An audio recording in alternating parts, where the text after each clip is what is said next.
Isang balita ang lumabas. Isang matinding pag-ulan ang bumuhos sa tangway ng Kamchatka ng Russia na tila nagpapahiwatig ng katapusan. Sabi nila, humahagupit ang malakas na hangin at umabot sa 2 metro ang kapal ng yelo. Nangyari iyon. Lahat ng tripulante maging handa agad para sa emergency. Pinuno ng malamig na boses ng kapitan ang buong eroplano. Sa labas ng bintana, tanging walang katapusang dilim at puting unos lamang ang naghari. Sa sandaling iyon, napagtanto ko, baka ito na talaga ang huli. Sa taas na 8,000 meters sa ibabaw ng Kamchatka Peninsula, sa matinding unos na may 38 wadas siso, ang aming eroplano ay nagyeyelo. Isang domestic flight ng Aeroflot ng Russia, lulan ang 278 pasahero. Ito ay isang desperadong sitwasyon. Gayunpaman, mas nakakagulat ang ulat mula sa Air Traffic Control, ATC. Ang Kamchatka, ang aming destinasyon, ay hindi kami matatanggap at lahat ng paliparan sa buong Russia ay sarado. Sa sandaling iyon, may isang salita akong narinig mula sa control center. Hindi ko inakala na ang isang salitang iyon ang magpapatibag sa lahat ng aking mga pagkiling sa buhay. Ano ang salitang iyon mula sa control center? Ako si Olga Petrova, Chief Purser ng Aeroflot Domestic Line ng Russia. Sa loob ng 20 taon, tanging sa himpapawid ng Russia lamang ako lumipad. Hawak ko ang pinakamahirap na ruta sa Russia mula Moscow hanggang Kamchatka Peninsula. Ang aking ama ay isang meteorologist na taga Kamchatka Peninsula. Lumaki ako sa mga kuwento kung gaano kahigpit ang lamig ng Siberia at kung paanong ang taglamig ng Russia ang pinakamahusay sa mundo. Kaya naniniwala ako, walang mas malamig na lugar kaysa sa Russia at walang mas mahusay na teknolohiya kaysa sa Russia. Lalo na, naniniwala akong hindi kailanman maiintindihan ng maiinit na bansa tulad ng Pilipinas ang matinding lamig. Ano ang katotohanan noong araw na iyon? Kung saan kailangan kong ibaba ang pagmamalaking binuo ko sa loob ng 24 taon bilang isang Ruso. Bago ako magsimula sa kwento, sana ay mag-subscribe kayo sa channel, mag-like at suportahan ang Pilipinas. Noong umagang iyon, ang Sheremetyevo International Airport sa Moscow ay abala tulad ng dati. Ngunit espesyal ang aming flight. Ito ay Aeroflot Special Flight mula Moscow patungong Petropavlovsk sa Kamchatka Peninsula. Kabilang sa 278 pasahero, ang mga opisyal ng Russian Far East Development, mga tagapamahala ng Kamchatka Military Facilities at isang geology research team. Ipinaliwanag ko sa mga tripulante ang pagiging espesyal ng flight na ito sa conference room. Mga kasama, ngayon pupunta tayo sa silangan ng Russia. Ang Kamchatka Peninsula ay hindi lamang isang lupain. Ito ang puso ng Russian Far East, puno ng bihirang mineral at estratehikong halaga. Isang bagong tripulante, si Natasha, ang nagtanong ng may kaba. Ganoon po ba kahirap na lugar ang Kamchatka? Sumagot ako ng may ngiti. Ang aking ama ay nag-aral ng panahon doon sa loob ng 30 taon. Ang 40 degrees C ay karaniwan at sa kalagitnaan ng taglamig, bumababa ito sa 50 degrees Celsius. Ngunit ito rin ay isang maganda at mahiwagang lugar. Ito ang pinakaaktibong volcanic zone sa mundo at ang lupa kung saan nananatiling buhay ang pinakadalisay na kalikasan. Ang aking boses ay puno ng pagmamalaki. Nagsimula na ang pagsakay at sinalubong ko ang mga pasahero sa business class. Pumasok si Viktor Solovyov, isang opisyal ng Russian Far East Development. Nasa kalagitnaan ng 50s, siya ang punong responsable sa pagpapaunlad ng Kamchatka na hinirang mismo ni Pangulong Putin. Olga, inaasahan ko ang maayos na flight ngayon. Sa tabi niya ay nakaupo ang isang general na nakauniforme, si General Dmitry, na namumuno sa mga pasilidad ng militar sa Kamchatka. General, sana'y maging komportable ang inyong paglipad. Magalang akong bumati at tumango ang general at nagsabing, sabi nila 24 na taon mo na, matagal ka nang humahawak ng ruta sa Russian Far East. Opo, tama po. Ito ang pinakamahirap, ngunit ito rin ang pinaka-rewarding na ruta. Nasa silangan ang kinabukasan ng Russia. Ang aking sagot ay nagbigay ng kasiyahan sa general.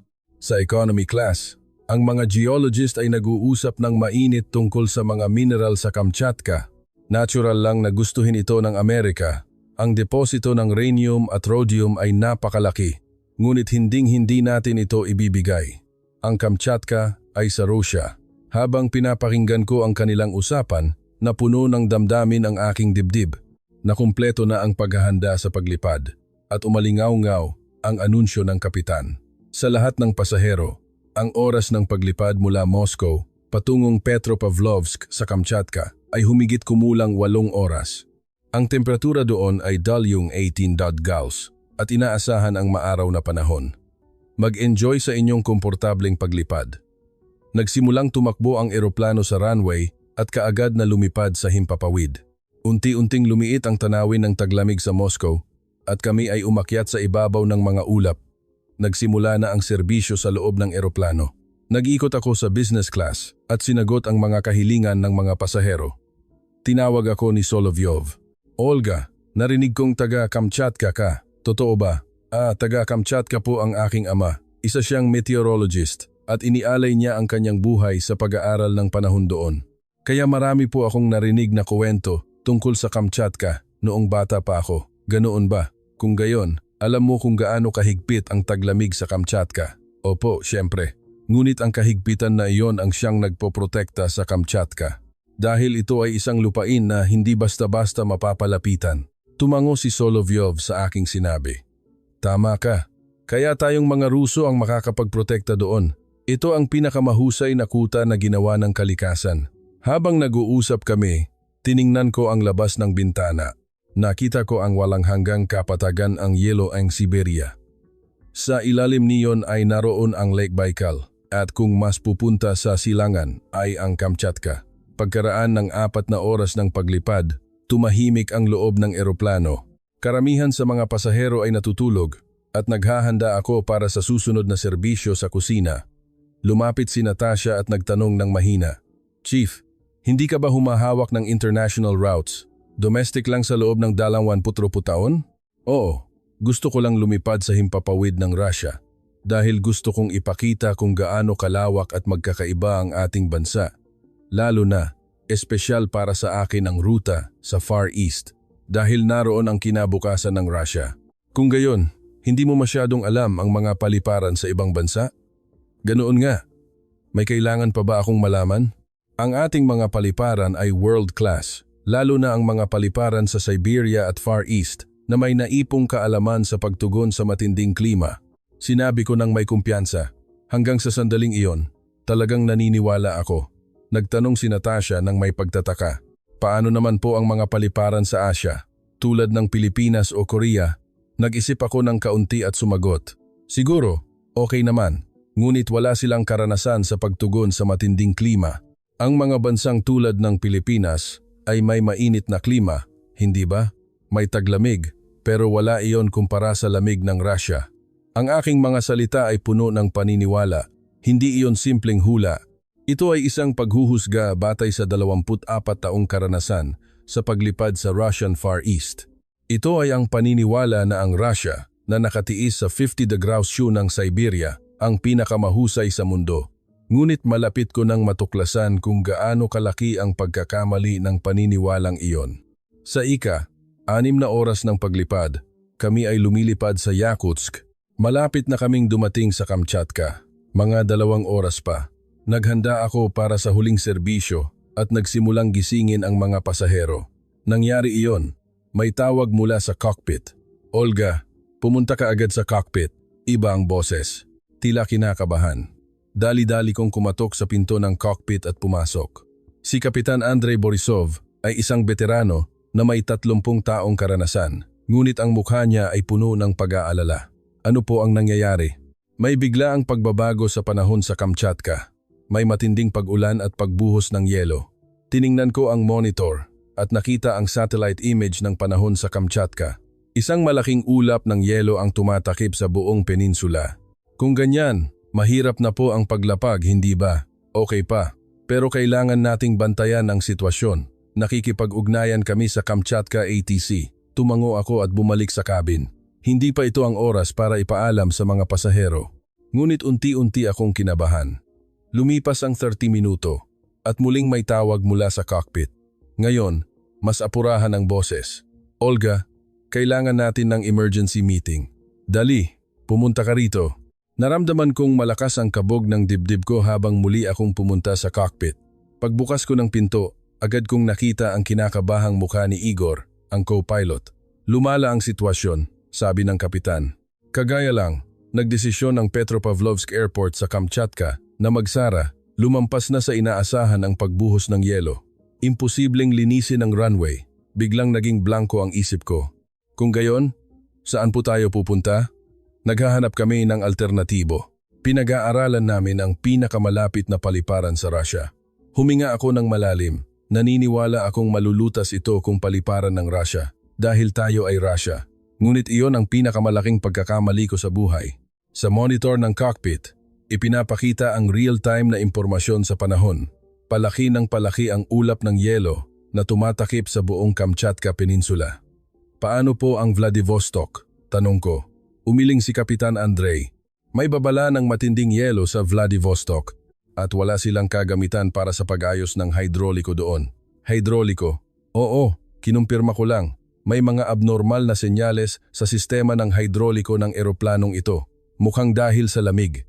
Bigla akong pinawisan ng malamig sa likod.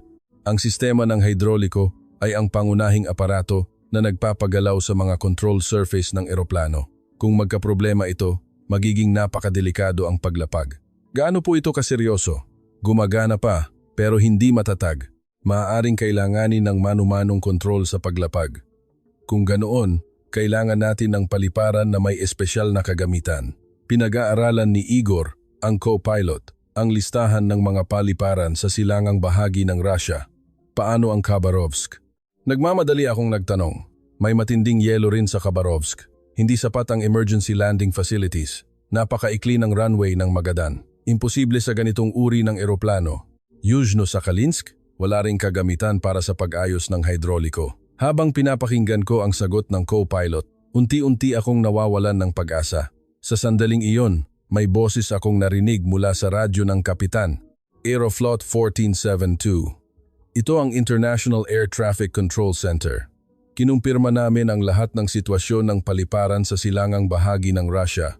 Sa kasalukuyan, walang paliparan sa Russia kung saan maaaring lumapag ang inyong eroplano. Biglang nagyelo ang hangin sa loob ng cockpit. Wala kahit isa sa buong Russia. Nanginginig ang boses ko. Opo, sa kasalukuyan, matinding yelo ang bumabagsak sa buong Far East region. Ayon sa Weather Bureau ng Kamchatka Peninsula, ang pagbuhos ng yelo na ito ang pinakamatindi sa loob ng 50 taon. May malakas na hangin na umaabot sa 200 km/h at tapat 38 degrees Celsius. 50 taon? Napalunok ako. Ang aking ama ay nag-aral ng panahon sa Kamchatka sa loob ng 30 taon, ngunit wala akong narinig na ganoon. Gaano karami pa ang natitirang gasolina? Tanong ng kapitan ng mahinahon. Maaari pa tayong lumipad ng humigit kumulang 3 oras at 30 minuto sa kasalukuyang bilis, sagot ng co-pilot. Kailangan nating maghanap ng paliparan na maaabot sa loob ng 3 oras at 30 minuto. Nagtanong ang kapitan sa control center. Mayroon ba kayong maipapayo na alternatibo? Nagkaroon ng sandaling katahimikan.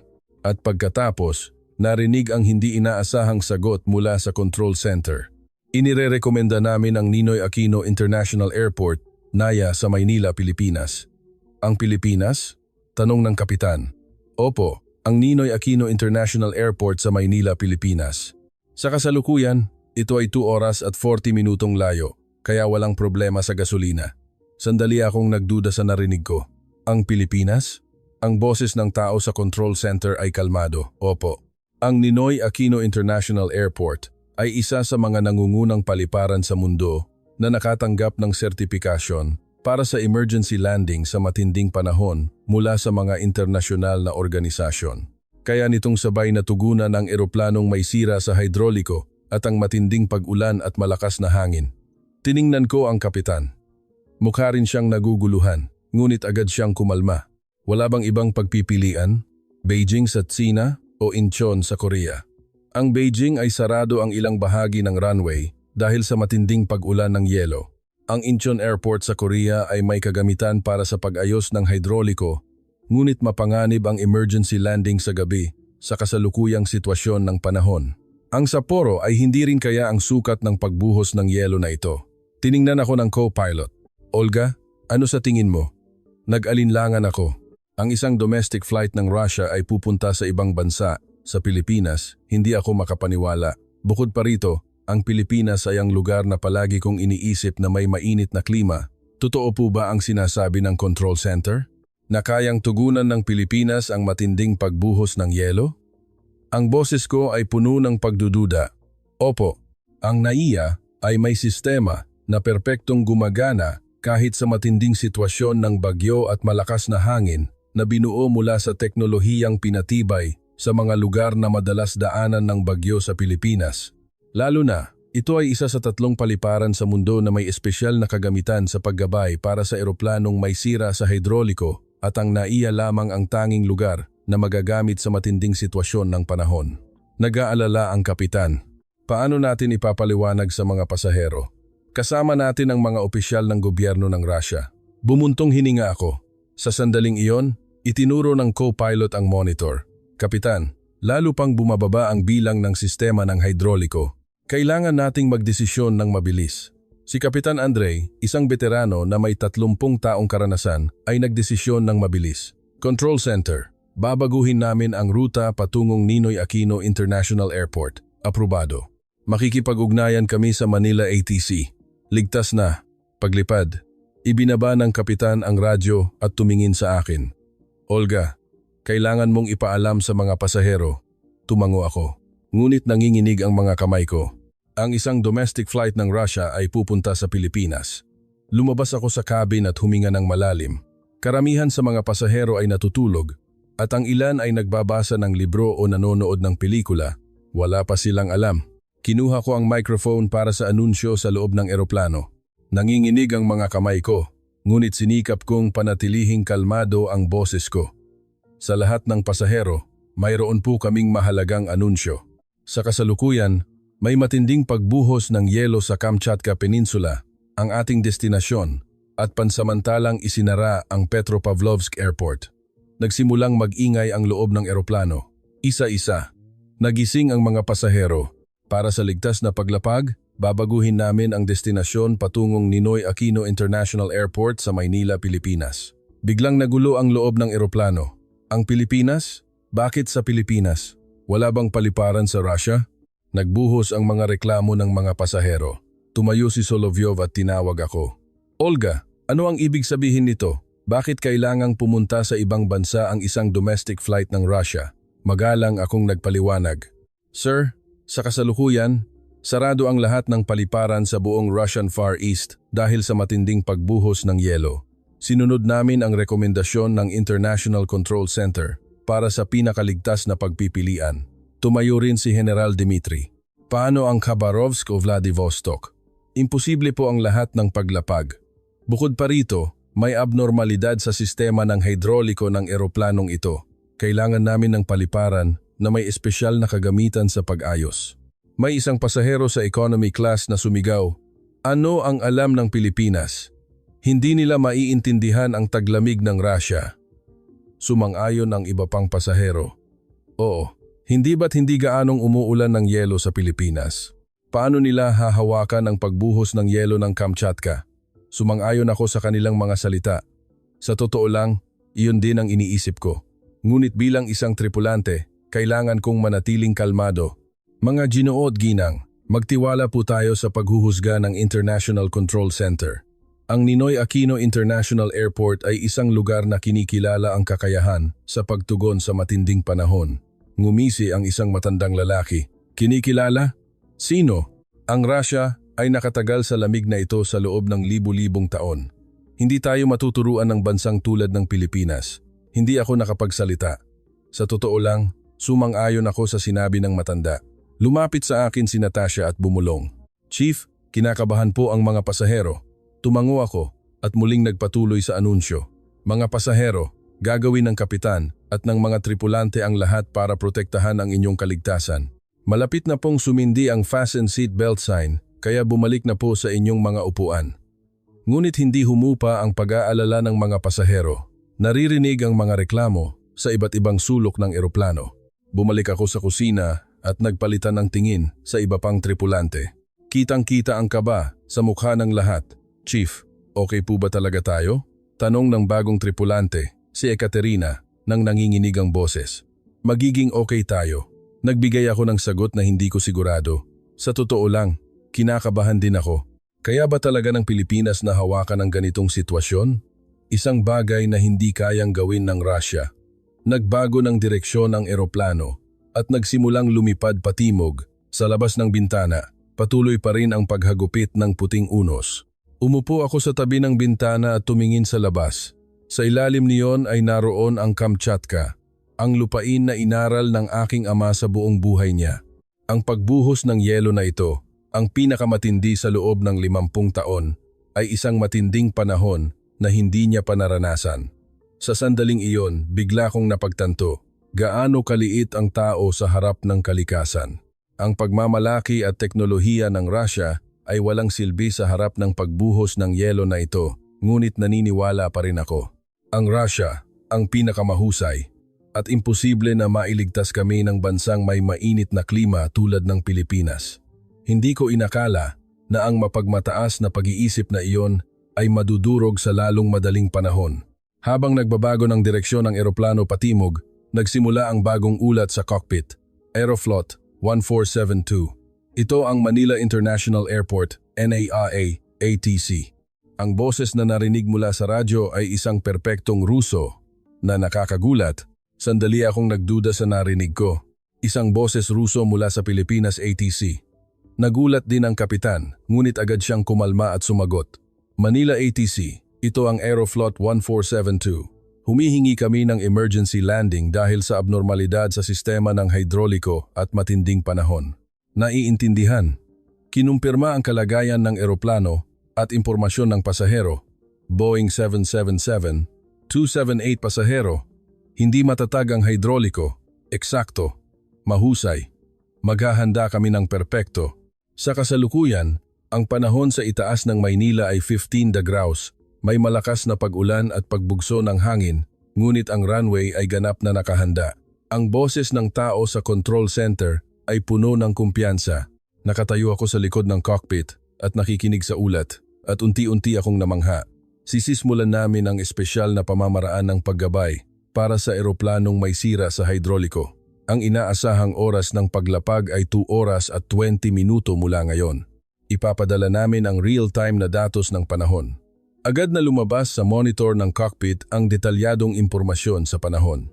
Bilis ng hangin, direksyon ng hangin, presyon, temperatura, halumigmig lahat ay ina-update bawat minuto. Nagpakita ng paghanga ang kapitan. Ang ganitong katumpak na datos ay hindi mo makikita kahit sa Moscow. Tumango rin ang co-pilot. Hindi pa rin maalis ang pagdududa ko. Kapitan, kaya po ba talaga ng Pilipinas na hawakan ang ganitong sitwasyon? Olga, kailangan nating magtiwala sa kanila ngayon. Sa sinabi niya, tahimik akong bumalik sa cabin. Ang mga pasahero ay nag-aalala pa rin at naririnig ang mga reklamo sa iba't ibang sulok. Tinawag ako ni Solovyov. Olga, ano na ang sitwasyon? Nagsimula na ang ulat sa Manila ATC. Sabi nila, perpekto silang naghahanda. Sinasabi mo bang handa talaga ang Pilipinas na tanggapin kami? Nagduda si Solovyov. Hindi ka paniwala. Nahahawakan ng Pilipinas ang emergency landing ng eroplano ng Russia. Sumabat si General Dmitry. Ganoon ba kagaling ang NAIA? Nagpakatotoo ako. Hindi ko po alam. Hindi pa ako nakapunta. Ngunit kung inirerekomenda ito ng International Control Center, may dahilan iyon, ngumisi ang general. Siguro, maganda lang tingnan sa papel. Sa totoo lang, hindi iyon aabot sa paliparan ng Russia. Wala akong sinabi. Sa totoo lang, iyon din ang iniisip ko. Lumipas ang 1 oras. Unti-unti nang lumalapit ang eroplano sa Pilipinas at nagsimula nang makita ang madilim na karagatan ng Philippine Sea sa labas ng bintana. May muling tawag mula sa cockpit. Olga, pumasok ka sandali. Muli akong pumasok sa cockpit. Gusto raw makarinig ng paliwanag ang Manila ATC. Kung bakit kaya ng kanilang paliparan na hawakan ang ganitong sitwasyon, sabi ng kapitan. Agad na narinig ang boses ng tao sa control center mula sa radyo. Aeroflot 1472. Ipapaliwanag namin kung bakit kaya ng NAIA na hawakan ang emergency landing sa matinding panahon. Nakinig ako. Una, ang aming paliparan ay nakatanggap ng sertipikasyon ng pinakamataas na antas para sa emergency landing sa matinding panahon mula sa internasyonal na organisasyon. Ito ay isa sa napakakaunti sa mundo. Isa sa napakakaunti sa mundo? Tanong ng kapitan. Opo, ang NAIA ang tanging paliparan sa Asya na may sistema na perpektong gumagana kahit sa sitwasyon ng matinding bagyo at malakas na pag-ulan. Ang adaptasyon ay nakatuon sa bagyo, ulan, hangin, hindi sa yelo, lamig. Pangalawa, nagtataglay kami ng espesyal na kagamitan sa paggabay para sa eroplanong may sira sa hidroliko. 3 paliparan lamang sa mundo ang may kagamitan na ito, at NAIA lamang ang tanging lugar na magagamit sa matinding panahon. Napatitig ako, bago ito sa akin. Pangatlo, may espesyal na sistema ng mabilis na pagpapaalis ng tubig, drainage, na naka-install sa runway. Kaya nitong alisin ang lahat ng tubig at maiwasan ang hydroplaning sa loob ng 3 minuto kahit sa ilalim ng matinding pag-ulan. Pinalitan ang heat system for ice ng drainage system for heavy rain, flood. Pang-4, may real-time na sistema ng pagtataya ng panahon na ginagabayan ng artificial intelligence na nagmo-monitor ng 51 puntos ng panahon bawat segundo. Pang-5, mayroong 24 oras na nakahandang espesyal na rescue team na multilingual, Russian, English, Chinese. Lahat ay posible. Nagpatuloy ang paliwanag ng tao sa control center. Unti-unti akong hindi makapagsalita. Dahil naisip ko, baka mas mahusay talaga ang sistemang ito kaysa sa paliparan ng Russia. Ngunit mayroon pa ring pagdududa. Walang saysay ang mga salita. Ang mahalaga ay ang aktwal na kakayahan. Nagtanong ang kapitan. Ano ang sitwasyon ng matinding ulan sa NAIA ngayon? 15 DAC, may matinding pag-ulan na may 3 cm bawat oras. Ngunit ang aming sistema ng pagpapabilis ng drainage ay gumagana ng real-time at ang runway ay ganap na nakahanda. Ipapadala namin ang real-time na video ng kalagayan ng runway. Agad na lumabas sa monitor ang real-time na video ng runway ng NAIA. Bumubuhos ang ulan, ngunit walang tubig sa runway. Malinis ito, walang laman. Ang mga bagong kagamitan sa pagtanggal ng tubig at pagkontrol ng hangin ay nakahanay sa magkabilang gilid. Nagkatinginan ang kapitan at ang co-pilot. Hindi sila makapaniwala, paano ito posible? Tanong ng co-pilot. Sa loob ng maraming taon, nagtayo kami ng sistema ng pagtugon sa matinding panahon gamit ang teknolohiyang binuo sa mga rehiyon na madalas daanan ng bagyo tulad ng gitnang Luzon at Visayas. Dahil sa karanasan sa madalas na malalaking bagyo, napaperpekto namin ang teknolohiya sa pagtugon sa hangin at ulan na hindi gumagaling. Patuloy kaming nag-upgrade at ngayon, ito ay world class. Pinalitan ang Hokkaido, Nagano Olympics ng rehiyon na madalas daanan ng bagyo. Hindi ako nakapagsalita. Narinig ko ang tungkol sa malalaking bagyo sa Pilipinas, ngunit hindi ko inakala na hahantong ito sa ganitong teknolohiya. Aeroflot 1472, 1 oras at 30 minuto na lang bago dumating sa NAIA. Simulan na ang paghahanda sa paglapag. Kami ay ganap ng handa. Habang pinapakinggan ko ang boses ng control center na puno ng kumpiyansa, bumalik ako sa cabin. Kailangan kong ipaliwanag ang sitwasyon sa mga pasahero. Muli kong kinuha ang microphone para sa anunsyo. Mga pasahero, inaasahang lalapag tayo sa Ninoy Aquino International Airport sa loob ng 1 oras at 30 minuto. Ang NAIA ay isang world-class na paliparan na may kakayahan sa pagtugon sa matinding panahon at nakumpleto na ang paghahanda para ligtas na tanggapin ang eroplano. Ngunit nagdududa pa rin ang reaksyon ng mga pasahero. May isang pasahero na sumigaw. Madali lang sabihin na handa sila. Ang problema ay kung kaya ba talaga nilang gawin, sumang-ayon ang iba pang pasahero. Oo, hindi maiintindihan ng Pilipinas ang taglamig ng Russia. Hindi na ako sumagot. Malapit nang lumabas ang katotohanan. Maililigtas ba talaga kami ng Pilipinas? O tama ang aming pag-aalala? Umupo ako sa tabi ng bintana at tumingin sa labas. Ngayon, nagsimula nang makita ang mga ilaw, ang lupain ng Pilipinas, ang lugar na palagi kong iniisip na may mainit na klima. Kaya ba talaga ng lugar na iyon na iligtas kami na hindi namin nagawa laban sa matinding yelo ng Kamchatka? Hindi pa rin ako naniniwala, ngunit wala na kaming pagpipilian. Ang aming kapalaran ay nakasalalay na sa mga kamay ng NAIA. Lumipas ang 30 minuto. Pumasok ang eroplano sa himpapawid ng Pilipinas at tinitingnan ko ang night view ng Pilipinas sa labas ng bintana. Ang mga ilaw ng lungsod ay nakaayos ng sistematiko at ang mga kalsada ay tila mga linyang iginuhit ng detalyado. Iba ito sa naisip ko. Sa cockpit, nagpapatuloy ang ulat sa Manila ATC. Aeroflot 1472. Kasalukuyan, nasa 100 kilometers ang layo mula sa NAIA. Simulan na ang pagbaba. Bawasan mula 8,000 meters hanggang 6,000 meters. Ang tagubilin ng control center ay eksakto. Pinagalaw ng kapitan ang kontrol at unti-unting bumaba ang altitude ng eroplano. Inanunsyo ko sa mga pasahero na umupo at nag-ikot sa cabin. Lahat ay kinakabahan. Tinitingnan ni Solovyov ang labas ng bintana. Olga, iyan ba ang NAIA? Tiningnan ko ang labas ng bintana. Nakita ko ang mga ilaw ng isang malaking paliparan sa malayo. Mas malaki ito kaysa sa inaasahan. Opo, mukhang iyan ang NAIA. Mas malaki kaysa sa inaakala, bulong ni Solovyov. Habang lalo pang bumababa ang eroplano, lumabas ang buong anyo ng NAIA.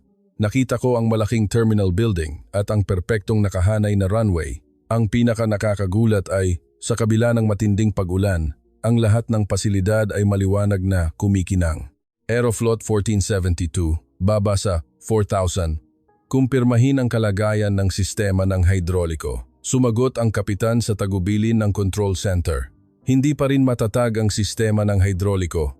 Sa tingin ko, kailangan ng manu-manong kontrol. Naiintindihan. Sisimulan namin ang manu-manong sistema ng paggabay sa paglapag. Kung susundin ninyo ang aming tagubilin, ligtas kayong makakalapag. Nakatayo ako sa likod ng cockpit at pinapanood ang sitwasyon.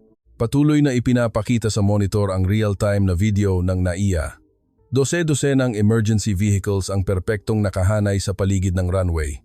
Eksakto ito, parang isang military parade. Ano iyan? Tanong ng co-pilot ng may pagtataka.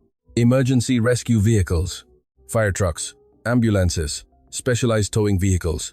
Lahat ay pinakabago, paliwanag ng control center. Napatitig ako. Ito ang pinakabagong kagamitan na hindi ko pa nakita kahit sa paliparan ng Los Angeles. 2,000 meters ang altitude. Kumpletuhin ang paghahanda sa paglapag. Sa kasalukuyan, perpekto ang kalagayan ng runway. Ang bilis ng hangin ay 5 ms mula sa timog. Ang visibility ay 3 kilometers. Ang impormasyon ay ina-update bawat segundo. Nagpahayag ng paghanga ang kapitan. Ang ganitong katumpak na paggabay ay hindi ko pa naranasan kahit sa Moscow. Hindi ko rin maiwasang mamangha. Ang Pilipinas ay may ganitong teknolohiya, 1,000 meters ang altitude, 3 minuto bago mag-landing. Simulan na ang manu-manong kontrol ng sistema ng hidroliko. Magbibigay kami ng tagubilin bawat segundo. Lumipat ang kapitan sa manual control mode. Ito na ang tunay na hamon. Dahil napakadelikado ang paglapag nang hindi matatag ang hidroliko, 800 ang altitude. Lumiko sa kaliwa ng 3 degree. Pinagalaw ng kapitan ang kontrol. Magaling. Panatilihin ang 600 ang altitude. Ang tagubilin ng control center ay nakakagulat na eksakto. Tumingin ako sa labas ng bintana. Unti-unti nang lumalapit ang runway at malinaw na nakikita ang mga emergency vehicles na nakahanay sa magkabilang gilid. At sa sandaling iyon, nasaksihan ko ang isang hindi kapani-paniwalang tanawin. Bumubuhos ang ulan, ngunit walang tubig sa runway. Real-time na isinasagawa ang drainage at pag-alis ng tubig. Paano iyon posible? Bulong ko. 400 meters ang altitude. Bawasan ang bilis sa 250 kilometers. Binawasan ng kapitan ang bilis.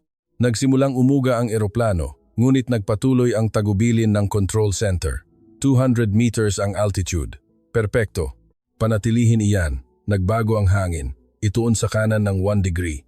Pinilit ng kapitan na kontrolin ang eroplano habang pinagpapawisan.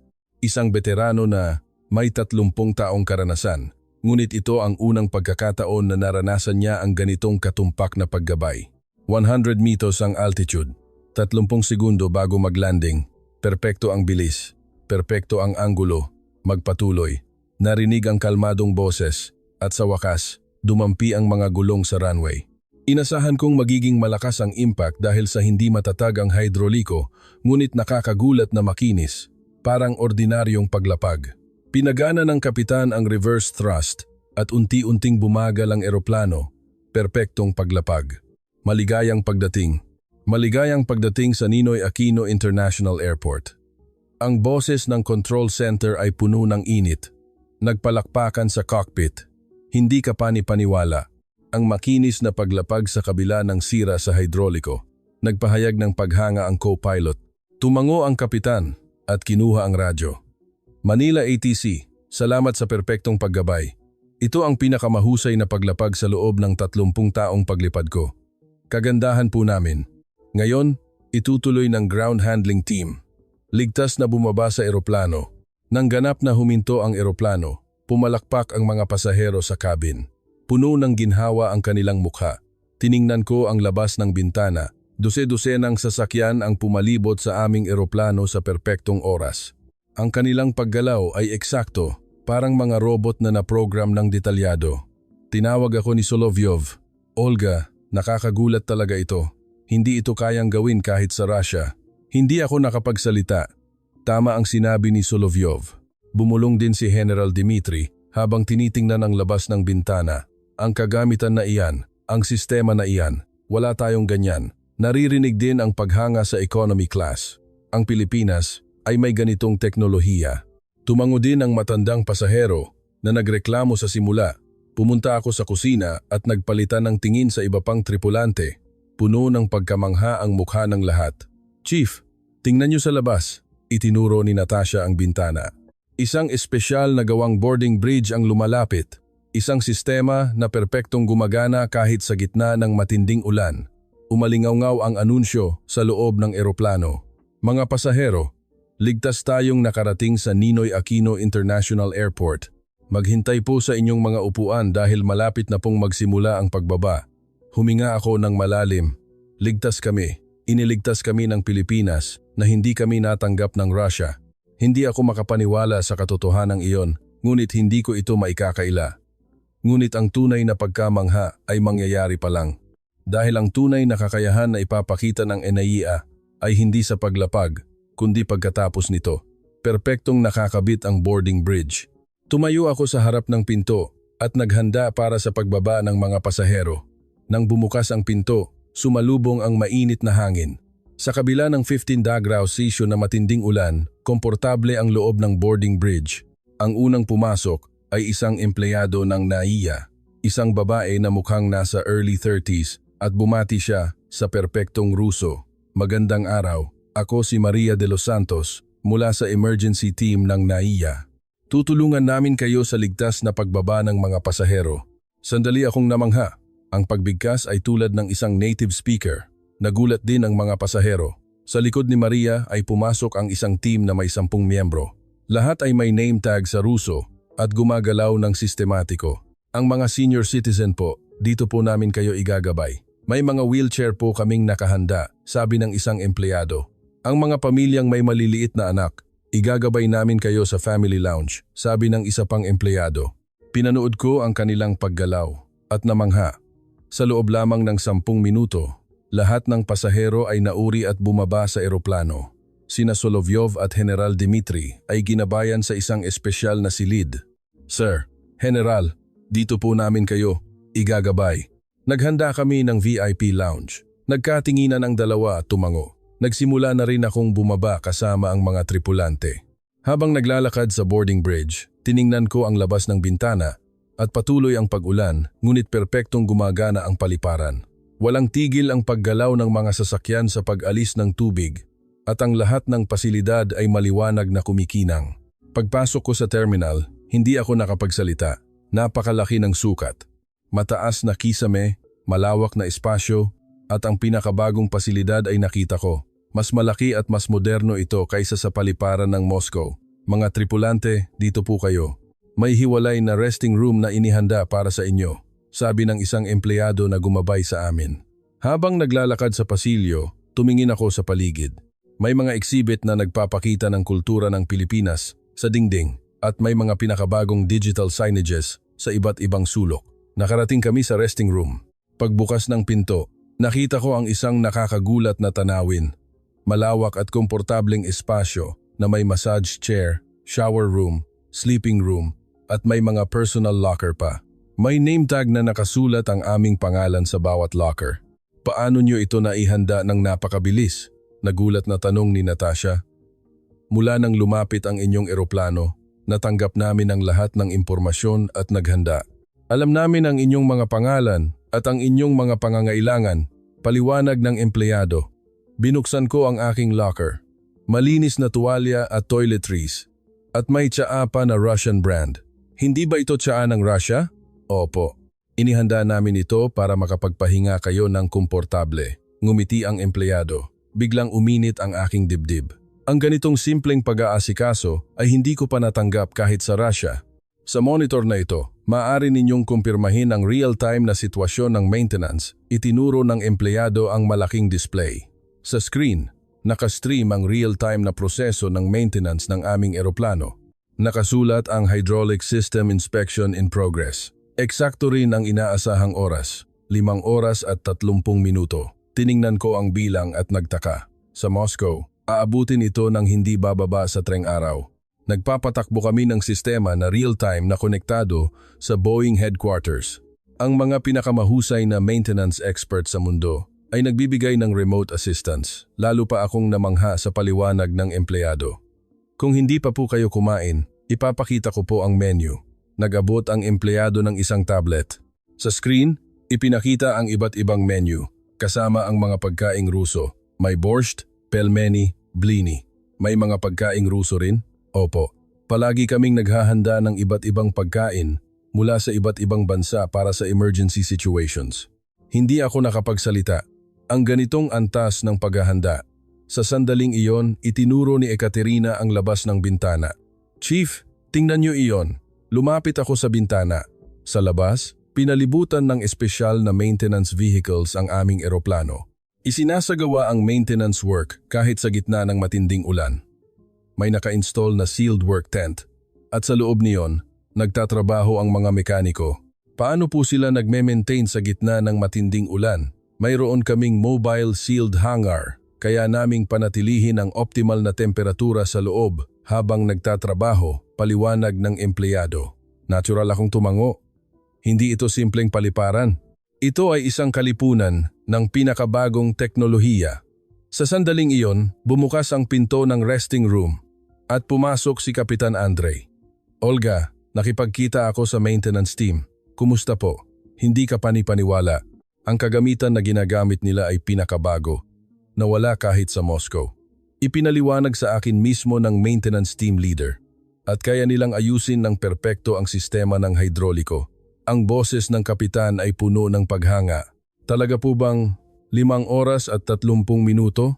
Oo, kasama na ang safety inspection. Sabi pa nila, i-inspeksyonin din nila ang iba pang bahagi. Muli kong tiningnan ang maintenance site sa labas ng bintana. Eksakto ang paggalaw ng mga mekaniko at ang lahat ng trabaho ay digital na naitatala. Ito ay isang sining. Chief, kumusta na po ang kalagayan ng mga pasahero? Tanong ni Natasha. Pupuntahan ko at titingnan. Lumabas ako sa resting room at nagpunta sa passenger area. Habang naglalakad sa pasilyo at sumusunod sa signage, nakita ko ang ilang lounge. VIP lounge, family lounge, general lounge. Lahat ay hiwalay. Una akong pumasok sa general lounge. Muli akong namangha sa tanawin doon. Nagpapahinga ng komportable ang mga pasahero at ang ilan ay nagsuot ng barong Tagalog o terno tradisyonal na kasuotan ng Pilipinas sa isang cultural experience space. May cultural commentary broadcast sa Ruso at mayroon ding corner para sa tradisyonal na masahe. Ang matandang pasahero na unang nagreklamo ay nagsuot ng barong at nagpapakuha ng litrato. Masaya ang mukha niya. Nagpunta ako sa VIP lounge. Pagbukas ng pinto, sina Solovyov at General Dmitry ay nakaupo ng komportable at nag-uusap. Sir, General, mayroon po ba kayong anumang abala? Umiling si Solovyov. Wala. Sa halip, nagulat ako kung gaano ka-perpekto. Hindi ako nakatanggap ng ganitong pagtrato kahit sa Moscow. Tumango rin si General Dmitry. Kagaya lang, natanggap ko ang ulat sa maintenance. Ang kanilang sistema ay talagang kamangha-mangha. Mukhang kailangan ding matuto ang Russia. Naging komplikado ang aking dibdib sa narinig ko sa 2 opisyal dahil kinikilala ng mga opisyal ng Russia ang Pilipinas. Sa sandaling iyon, umalingaw-ngaw ang anunsyo. Sa lahat ng pasahero, mayroon po kaming anunsyo. Maayos na isinasagawa ang maintenance ng eroplano. Maaari po tayong umalis ayon sa schedule sa loob ng 5 oras. Humihingi po kami ng paumanhin sa abala at magpahinga po kayo ng komportable. Isang perpektong Ruso ang broadcast. Tiningnan ko ang labas ng bintana. Nagpapatuloy ang ulan, ngunit matatag na gumagana ang NAIA. Sa sandaling iyon, napagtanto ko kung gaano ako naging mapagmataas. Nahiya ako sa sarili ko na minamaliit ang Pilipinas. Ngunit mayroon pa ring bahagi na hindi ako makapaniwala. Matatapos ba talaga ang maintenance sa loob ng 5 oras? Ano na kaya ang sitwasyon sa Kamchatka ngayon? Nag-search ako sa smartphone ko ng balita. Lumabas ang balita ng Russia. Nakita ko ang headline na Kamchatka Peninsula. Pinakamatinding pagbuhos ng yelo sa loob ng 50 taon. Paliparan sarado sa ika. 72 oras. 72 oras. Bulong ko. Ang Kamchatka ay paralisado pa rin. Ngunit aalis kami sa loob ng 5 oras. Naisip ko kung ito ba ang katotohanan. Sa sandaling iyon, lumapit ang isang empleyado ng NAIA. Olga, gusto raw magpaliwanag mismo ang maintenance team leader. Igagabay kita. Tumango ako at sumunod sa kanya. Ngayon, oras na para kumpirmahin ang tunay na teknolohiya ng NAIA. Sinundan ko ang gabay ng empleyado at nagpunta sa maintenance area. Pagdaan sa security check at paglalakad sa mahabang pasilyo, lumabas ang isang malaking glass window. Sa likod niyon, makikita ang maintenance site. Natulala ako sa tanawin. Nakatayo ang aming eroplano sa labas na may matinding ulan at ganap na pinalibutan ng espesyal na istruktura. Isang transparent sealed tent, ngunit napakalaki ng sukat. Ano po iyan? Tanong ko. Mobile sealed hangar. Kaya naming panatilihin ang temperatura sa loob sa 20 degrees Celsius habang nagtatrabaho. Nagbibigay ito ng optimal na work environment kahit sa gitna ng matinding ulan at hangin, paliwanag ni Jose Reyes, ang maintenance team leader na nakatayo sa tabi ko. Mukha siyang nasa late 40s, nakasuot ng maintenance uniform at may kumpiyansang ekspresyon. Ako si Jose Reyes, maintenance team leader ng NAIA. Naghihintay po ako sa inyo, Olga. Bumati siya sa matatas na Ruso. Bakit po kayo marunong mag-Ruso ng ganoon kagaling? Nag-aral ako sa Moscow Aviation Technical University sa loob ng 5 taon para pag-aralan ang aviation technology ng Russia. Sandali akong hindi nakapagsalita. Nagpunta po kayo sa Russia para mag-aral? Kung gayon, hindi ba mas advanced ang aming teknolohiya? Ngumiti si Reyes. Noon, oo. Ngunit iba na ngayon. Binuo namin ang aming pinag-aralan at gumawa kami ng bagong teknolohiya. Ang kanyang mga salita ay puno ng pagmamalaki, ngunit walang pagmamataas. Ipapakita ko po ang kasalukuyang sitwasyon ng trabaho. Kinuha ni Reyes ang isang tablet at ipinakita sa akin. Sa screen, ipinakita ang 3D model ng aming eroplano at ang kalagayan ng bawat bahagi ay naiiba ang kulay. Ang dilaw na bahagi ay ang sistema ng hidroliko. Kasalukuyan, inaayos ang pinsala dahil sa pagyayelo. Ang dilaw na bahagi ay ang mga lugar na nangangailangan ng karagdagang inspeksyon at ang berde ay normal. Tiningnan ko ng detalyado ang screen. Lahat ay real-time na ina-update. Paano gumagana ang sistemang ito? Real-time kaming konektado sa Boeing headquarters. Ang mga engineer sa Seattle ay nagmo-monitor ng aming trabaho kahit sa sandaling ito. Ipinakita ni Reyes ang isa pang screen. Sa screen, may bukas na video conference window at nakita ko ang mga engineer na Amerikano. Napatitig ako. Real-time na pakikipagtulungan sa headquarters. Opo, iyan ang aming lakas. Maaari kaming makipag-ugnayan agad sa mga pinakamahusay na eksperto sa mundo. Itinuro ni Reyes ang likod ng glass window. Tingnan niyo po, 20 mekaniko ang nagtatrabaho sa loob niyan. Bawat isa ay eksperto sa isang partikular na sistema. Sinilip ko ang loob ng sealed hangar. Eksakto ang paggalaw ng mga mekaniko at sistematiko ang lahat ng trabaho. Ang bawat mekaniko ay nakasuot ng headset at may smart device sa kanilang pulso. Ano po ang kagamitan na iyan? Augmented reality system. Ang mga mekaniko ay nagtatrabaho habang tinitingnan ang manual at 3D guide ng real-time. Nakakatulong ito upang mabawasan ang pagkakamali at mapabilis ang trabaho. Hindi ko maiwasang mamangha. Isang sistema na hindi ko maisip sa Moscow. Gaano katagal aabutin ang pag-ayos ng sistema ng hidroliko? 60% na ang progress. Matatapos ito sa loob ng 2 oras. Pagkatapos, Dalang oras para sa inspeksyon ng buong sistema at 1 oras para sa final test. Kabuuang 5 oras.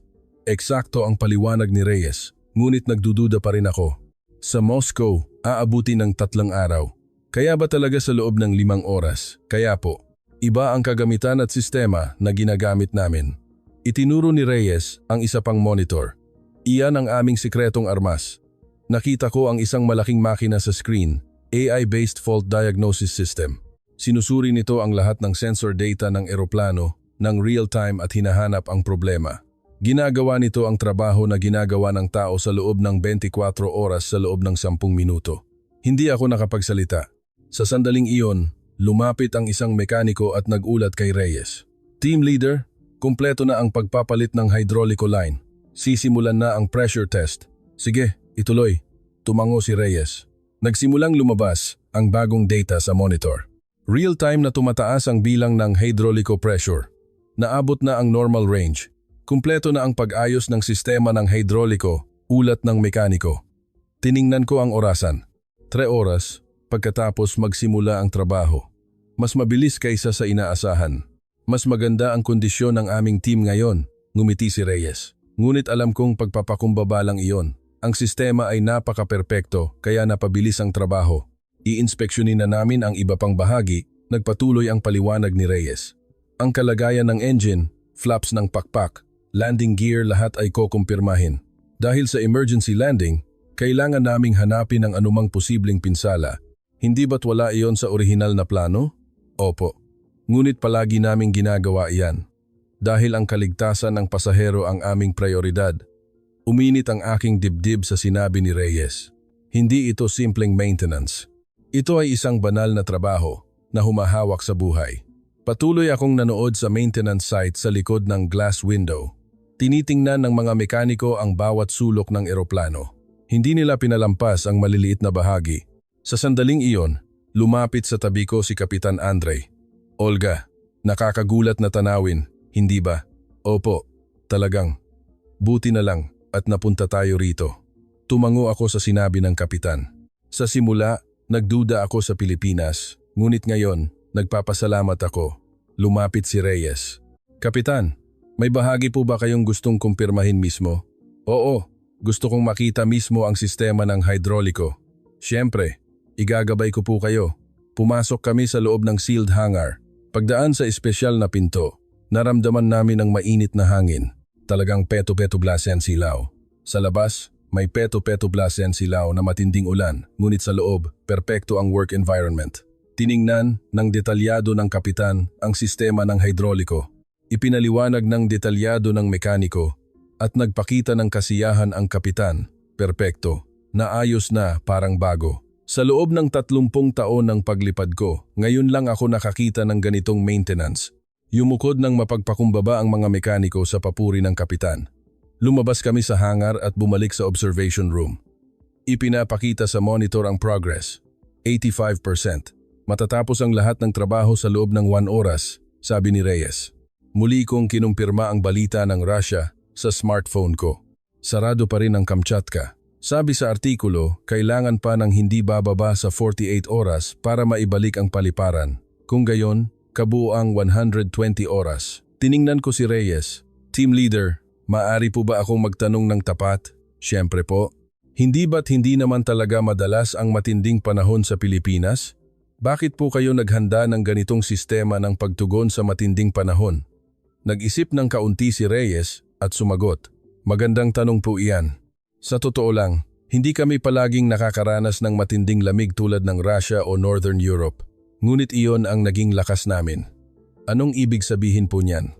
Kailangan naming maghanda para sa matinding sitwasyon mula pa sa simula.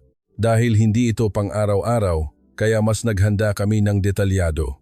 Binuo namin ang teknolohiya sa pagtugon sa matinding ulan at hangin batay sa mga aral mula sa mga malalaking bagyo sa bansa. At patuloy kaming nagpapaunlad pagkatapos niyon. Tumango ako. Kaya pala kayo nakatanggap ng international certification na isa sa napakakaunti sa mundo. Opo, tama po. Gumawa kami ng sistema na kayang tugunan ang parehong matindi at pang-araw-araw na sitwasyon.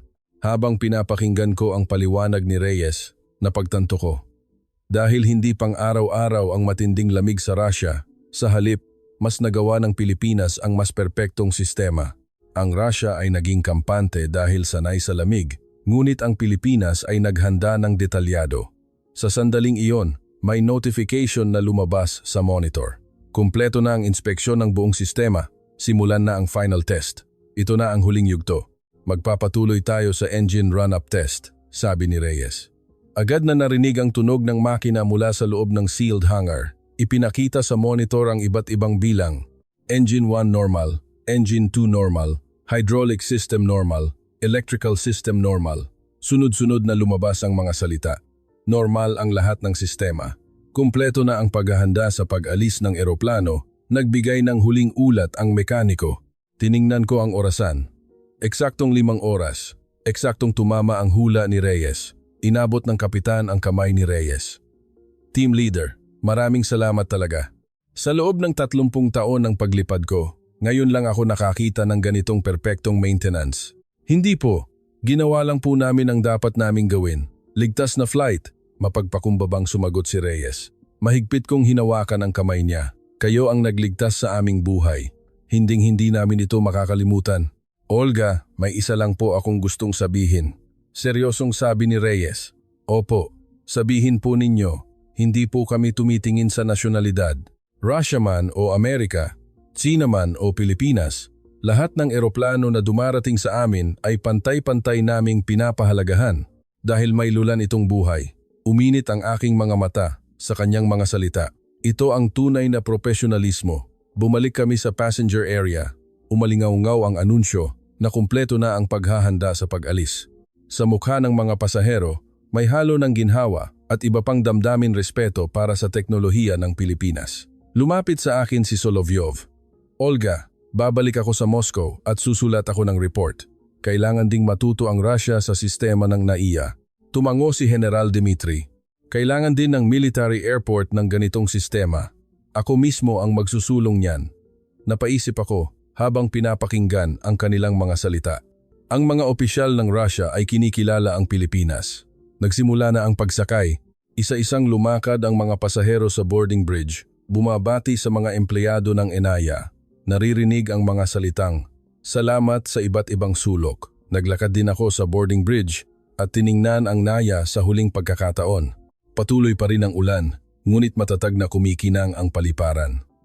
Pagpasok ko sa eroplano, lahat ay perpektong nakaayos. Ang cabin ay na-disinfect na at may mga bagong gamit na nakalagay sa upuan ng bawat pasahero, tradisyonal na tsaa at merienda ng Pilipinas. Regalo po ba ito? Tanong ni Natasha. Oo, mukhang inihanda ng NAIA, sagot ko. Talagang perpekto hanggang sa huli, nagpahayag ng paghanga si Natasha. Umalingaw-ngaw ang anunsyo ng kapitan.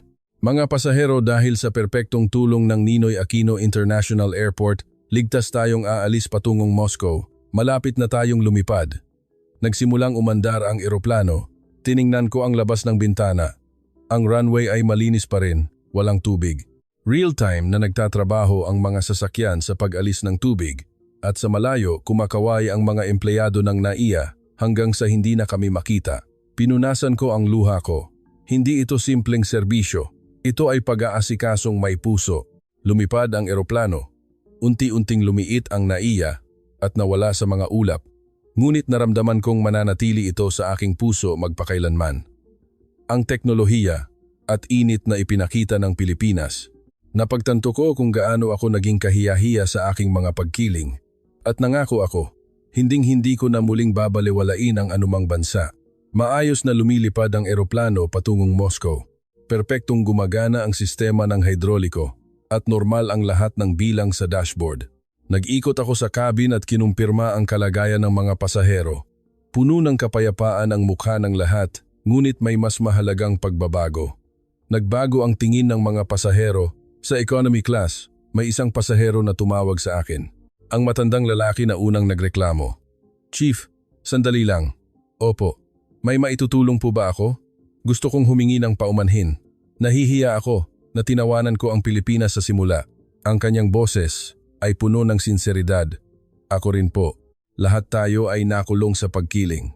Nagpakatotoo ako. Tumango rin ang iba pang pasahero. Nagulat talaga ako. Hindi ko alam na ganoon pala ka-developed ang Pilipinas, sabi ng isang babaeng pasahero. Teknolohiya man o hindi, mas nakakaantig ang puso nila. Tinulungan nila tayo ng buong puso, dagdag ng isa pang pasahero.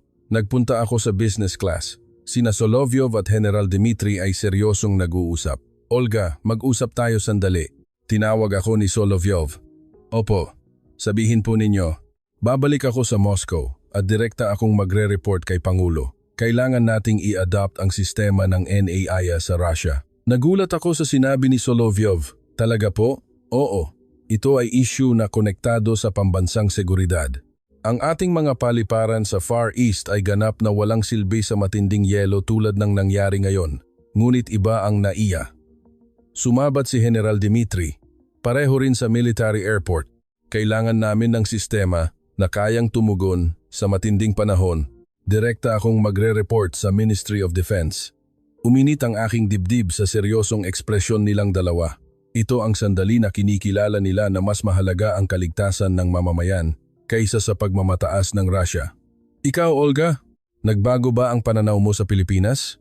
Tanong ni Solovyov. Nag-alinlangan ako sandali at sumagot ng tapat. Opo, ganap na nagbago. Natibag ang aking mga pagkiling na binuo sa loob ng 20 taon. Iniisip ko lang na ang Pilipinas ay isang mainit na bansa, ngunit naghahanda pala sila para sa matindi. Ipinagmamalaki ko na ang Russia ang hari ng taglamig, ngunit naging kampante kami. Tumango ang dalawa sa aking pag-amin. Tama ka. Kailangan nating matuto, sabi ni Solovyov.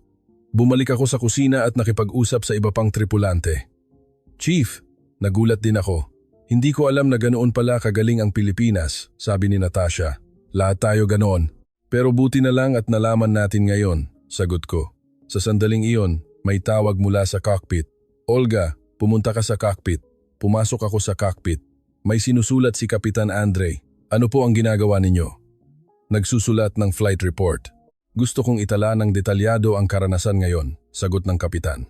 Magiging espesyal na report po iyan. Oo, dahil ito ang pinaka-espesyal na karanasan sa loob ng 30 taon ng paglipad ko. Mas mahusay ang sistema ng NAIA kaysa sa ating mga paliparan. Direkta kong ire-report ito sa Russian Aviation Authority. Susulat din po ako ng report. Ang naranasan namin mula sa pananaw ng tripulante. Magandang ideya. Makakatulong ang ating karanasan sa pag-unlad ng Russian aviation industry. Tumango ang kapitan. Lumipas ang 3 oras ng paglipad. Tiningnan ko ang labas ng bintana. Lumilipad kami sa ibabaw ng Siberia. At nakikita ang walang hanggang kapatagan ng yelo. Sa ilalim niyon ay naroon ang Kamchatka, ang lugar na gusto kong puntahan ngunit hindi ko napuntahan, ngunit wala akong pinagsisisihan. Sa halip, nagpapasalamat ako. Kung hindi nangyari ang insidente na yon, baka nabuhay ako sa pagkiling habang buhay. Lumalapit ang eroplano sa NAIA. Tinitingnan ko ang labas ng bintana. Nakikita ko ang pamilyar na night view, ang perpektong nakahanay na runway, ang maliwanag na kumikinang na terminal at ang walang tigil na paggalaw ng mga eroplano. Umalingaw-ngaw ang anunsyo ng kapitan. Mga pasahero, malapit na tayong dumating sa Ninoy Aquino International Airport. Ngumiti ako. Espesyal na lugar na ito para sa akin ngayon. Ang lugar na nagpatibag sa aking mga pagkiling at nagturo sa akin ng katotohanan. Maayos na lumalapag ang eroplano. NAIA, maligayang pagdating. Naririnig ang boses Ruso ng control center. Habang inaayos ko ang aking mga gamit, naisip ko, 24 na ang nakalipas, nang maging tripulante ako, naniniwala ako na ang Russia ang pinakamahusay at nabuhay ako sa paniniwalang iyon sa loob ng 24 Ngunit alam ko na ngayon, walang pinakamahusay.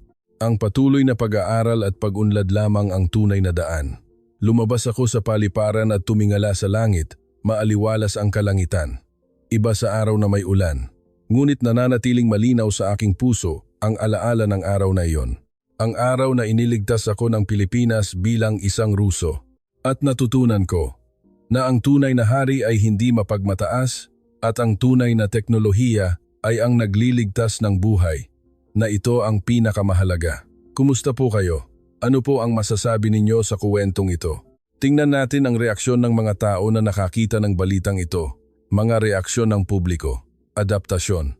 Nang pinagkatiwalaan kami ng mga Ruso sa aming teknolohiya, At bilang isang empleyado ng NAIA, wala nang mas nakakapagpa-proud pa rito. Napakasarap sa pakiramdam, naligtas namin silang napauwi. Empleyado ng NAIA, ang marinig na may matututunan ang Russia, na may matitinding kalikasan, mula sa amin ay isang malaking inspirasyon para sa mga Filipino engineer. Magtutulak ito sa karagdagang pag-unlad ng teknolohiya.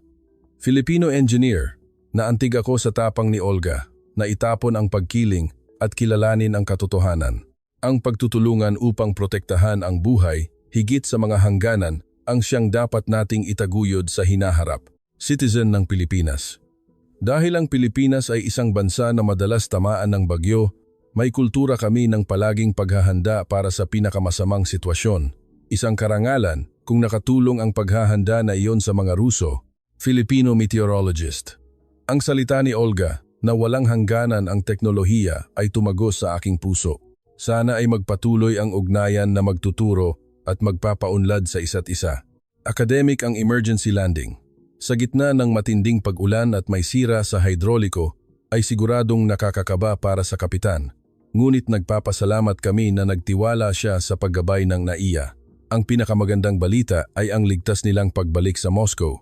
Former pilot na patunayan na ang malasakit at pag-aasikaso ng Pilipinas ay hindi lamang sa serbisyo, kundi nakaugat din sa maintenance at rescue.